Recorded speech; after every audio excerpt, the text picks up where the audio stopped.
The 1796 light cavalry sabre, the greatest cavalry sabre ever devised. Or is that all hype? Hi folks, Matt Easton here, Schola Gladiatoria. So, many people in the world want one of these, okay? I'm an antique sword dealer running Easton Antique Arms, linked down below. I have sold, I don't know, lots of these, maybe over 100 by this point, okay? They are, without question, doesn't really matter whether someone collects specifically British military swords or whatever. You might even be mostly into medieval swords, but everybody, almost everybody, seems to love the 1796 light cavalry sabre. And I'm not here to burst your bubble because it is a fantastic looking sword and I, like everybody else, wants to own them. Okay, I have several of these. This is a very nice one by Thomas Gill, needs a bit of a clean up. Warranted never to fail, it says on the side. So this was the 1796, made by a very good maker of the time. This is kind of optimum. This is a great fighting weapon and I'm not going to say it's a bad sword, but is it overhyped? Well, I think a little bit yes, and I'm going to explain why. So first up, it looks fantastic, and I think we sometimes, and there's nothing wrong with this, we sometimes get carried away with that. Was the Lamborghini Countach a fantastic looking car? Yes, indeed, the Lamborghini Countach was a fantastic looking car. Was the Aston Martin DB5 a fantastic looking car? Yes, it was. However, are they both a bit overrated as cars? Yes! Okay, hot take, you might not be into cars. My opinion, having sat in both and played a bit with both, I haven't driven both, I have to say, they are both quite overrated. And I think most people in the 1960s, for example, agreed that the Jaguar E-Type, the E-Type Jag, was a better driving car than the Aston Martin DB5. But the Aston Martin DB5 looked incredible. There's no question the Lamborghini Countach, which adorned many 1980s children's walls, like mine, did look incredible. Basically car porn. But was it a great car? No, not really. It wasn't really good at anything particularly. It wasn't a good touring car. It wasn't particularly quick around a track. It wasn't a good racing car. It wasn't really good at anything apart from just looking awesome. I would argue that this is partially true of the 1796 light cavalry sabre. That's right, hot take. I'm arguing that this is to a degree the Lamborghini Countach of swords, okay? Everyone loves it, or not everyone, but almost everyone loves it, but it ain't that great as a sword. Now, what am I basing this on? We're going to go back into the mists of time, but not very far, only 8 years. We're going to go back to 1788. Now, I've talked about the 1788 heavy cavalry and light cavalry swords in the past. This is a light, so this is the direct predecessor of the 1796. Now, what I have to say is, although this is a 1788 pattern, this general shape of sword and type of sword actually have been around for longer. It's just that it wasn't kind of codified into a pattern until 1788. It's true of the heavy version as well. So these had been around for a decade or more, probably close to a couple of decades, this general format of sword, before the 1796 came along. Now, for those who don't know, the 1796 light cavalry sabre was the brainchild, primarily, of John Gaspard Le Marchand, who was a hero of the Peninsular War and died, you know, he led cavalry and he died during the wars. And he devised this sword, not entirely by himself. He probably did it with Osborne and perhaps a couple of other people. But he devised this sword and he made a few key changes. So according to his own words and things written at the time, the main changes are a more curved blade, a hatchet tip, a broader blade at the cutting portion, so to make it theoretically better at cutting, a tighter, smaller hilt, and although it's not mentioned in the written sources, this particular shape, kind of P shape of guard. So let's analyse those three things.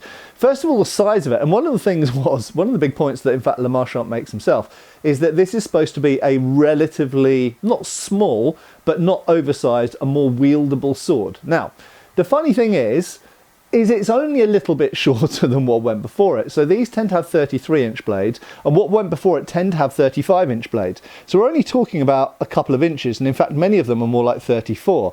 So really, as you can see here, yes indeed the earlier 88 is longer, but only a tiny bit. And that doesn't result in any kind of extra mass or that kind of thing, because it's a narrower blade, okay? Now, in terms of the curvature, yes, indeed, the 1796 light cavalry is slightly more curved, but it's not drastic. This is not, I mean, to pull up a more drastic example, this is nothing like an Ottoman Kilich, which is got a very particular style of curve to it.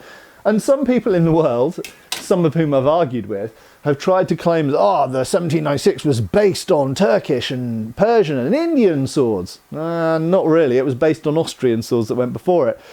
It was a European sabre. So it wasn't particularly like a talwar, wasn't particularly like a Kilich. It's got an even curve with a big hatchet tip. It's a bit like certain Langmesser blades, frankly. If we go back to the 16th century, you can find German swords with blades like this. So, yes, it's slightly more curved, and yes, it is wider. Okay, we'll talk about the width in a second, but it's not a huge, it's not like a big difference. We'll just talk about the hilt briefly. Now, it's interesting with the hilt, actually. So the 1788s are not all regular, okay? They tend to have a fairly curved back piece or back strap, okay? But they have a straight guard. The 1796 vary. Some of them have a more curved back piece than this, and in fact the Prussian version, the Blucher, has a much more curved back. But the 1796 is relatively straighter at the back, which is interesting because traditionally with cutting swords, they tend to, certainly with sabres anyway, they tend to have more of a cant to the grip. So the fact that it's straighter than its predecessor is kind of the opposite of what you'd expect, actually. And then this kind of P-shape to the guard, there are many theories as to why that's like that. And basically we don't know for certain. There are certain pictures of them being gripped where the hand is brought right the way down here, perhaps to facilitate the use of the point. So possibly that's one reason for it. And it is very characteristic of the 1796. It was copied by the Prussian Blucher, but it didn't come out of nowhere. It seems to have its basis in Austrian sabres. The straight guard, though, it doesn't really make very much functional difference. If you're holding the sword conventionally, you can't feel the guard, so it doesn't really make any difference whether it's a straight knuckle bow or whether it's a bowed out knuckle bow. Now, what's interesting to me is one of the things that's implied in the period text is that the 1796 has a more confined grip, which makes it more like Asian and Middle Eastern swords and stays more secure in the hand.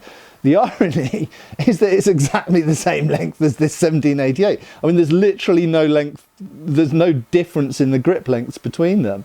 They are the same length. So to be completely frank, when you hold the 1788, and if you look away or close your eyes, and then you hold the 1796, do they feel very different? No, not really. Right, so coming back to the blade, the main difference between these two swords is that the 1796 is wider, okay, and it has a very broad and it looks shallow, but it's actually quite deep, fuller.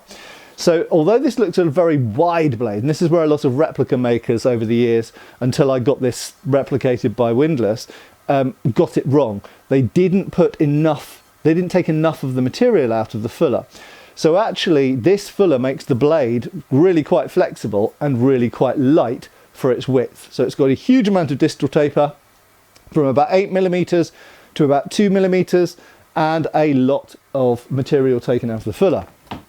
In contrast, the 1788 still starts at about 8mm, but it stays thicker for more of the blade. It's still probably about 3.5mm up here.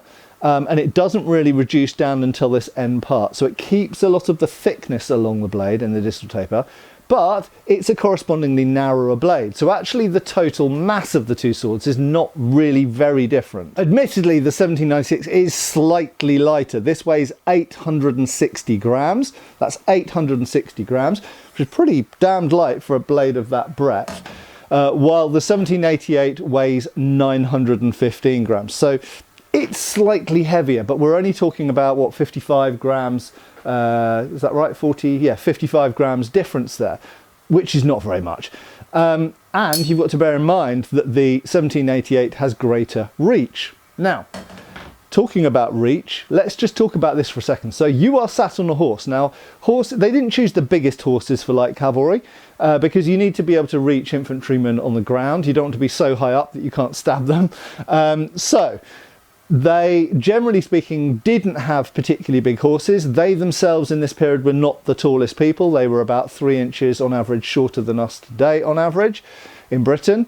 But this does have a greater reach. That means that on horseback, whether you're fighting someone else on horseback or fighting someone on foot with a bayonet, for example, fixed on their musket, this gives you greater reach than this. And I'm a big fan of reach, as you know. Moreover, this has a much more useful point. Now let's just look at the points. This is one of the main criticisms that the 1796 came in for. That is what's called a hatchet tip. Yes, it's pointy. Yes, it's sharp and it's metal, so you can stab with it. It's not that you can't stab with it, but this is going to be much easier and better designed for penetrating clothing and bodies because it has a spear tip. So spear tip means that the point is located in the middle of the width of the blade. It's not towards the front, it's not towards the back, it's in the middle, which means that you don't get deflectional forces when you hit something. It's like a spear tip, literally like a spear tip, and it is edged on both sides. You will notice the 1796, while technically it could be edged on the false edge, never is. I've never ever seen one which was sharpened on the false edge. They're sharpened on the front, they're blunt on the back. So, asymmetrical point, wide blade, sharpened only on one side. This is never going to thrust through jackets or hats or anything else as easily as the spear tip here.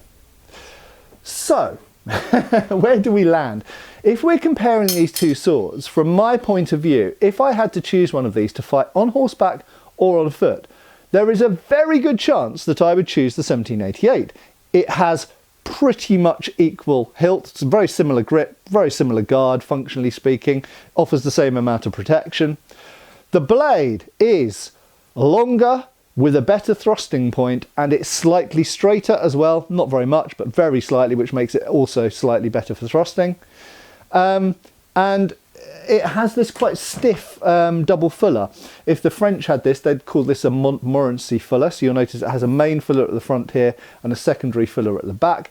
So it's not a massively stiff blade, but it's slightly stiffer than the 1796. So, to cut a long story short, I don't think that 1796 is a bad sword. I think it looks incredible, and I think that's why people love it so much. Functionally speaking, yes, it will cut somewhat better than the 1788. How important is that? Personally, I think having some extra reach, having some extra thrusting potential is probably worth more than just cutting a bit more effectively. I think that the 1796 was partly a product of Le Marchant's own opinions of British cavalry. Now, he operated with Austrian cavalry for a while, and it was widely recognised on the continent that British cavalry weren't the best. They were brave, they were well supplied, and quite well dressed, but they weren't the best riders, and they weren't the best swordsmen. And they had somewhat of a reputation of being brutes, being fairly crude in their swordsmanship, and not having the best control of their horses. Even if they had good horses, they weren't particularly well trained at riding a lot of the time. And so some of the things that are written suggest that the 1796 was essentially given to British cavalry so that if they were only going to do this, if they were just going to hack like wood choppers in combat, why not give them something that worked really, really well at doing this? And so what they went was, well, let's not give them the best sword. Let's not give them the sword which a real swordsman would choose. Let's give them the butcher's cleaver, because that's how they're going to fight. And you could argue that that was a far better decision to make. What do you think? I'd be interested to know what your views are down below. Do you think it was the right decision to give them these? I would say to some extent, history is on my side, because you know what came after the 1796? This. A straighter, spear-pointed, cut-and-thrust sword. There's more hand protection in this case as well. So, and I think that is probably a better sword for cavalry on average. These were very popular in some places. They were very popular in India, where of course they were used to using the talwar and had a different way of cutting than standard British cavalry. I just want to reiterate, I think it's a wonderful looking sword and a lovely sword. I just don't necessarily think it's as good as the hype, and I think we should give a little bit more love to what went before the 1788. Anyway, thanks a lot for watching. I have been Matt Easton, will of course continue to be. Check out those links below. Any questions, opinions, very welcome in the comments, and I hope I'll see you back here soon. Cheers folks. Thanks for watching. We've got extra videos on Patreon. Please give our Facebook a like and subscribe if you haven't already. Cheers folks.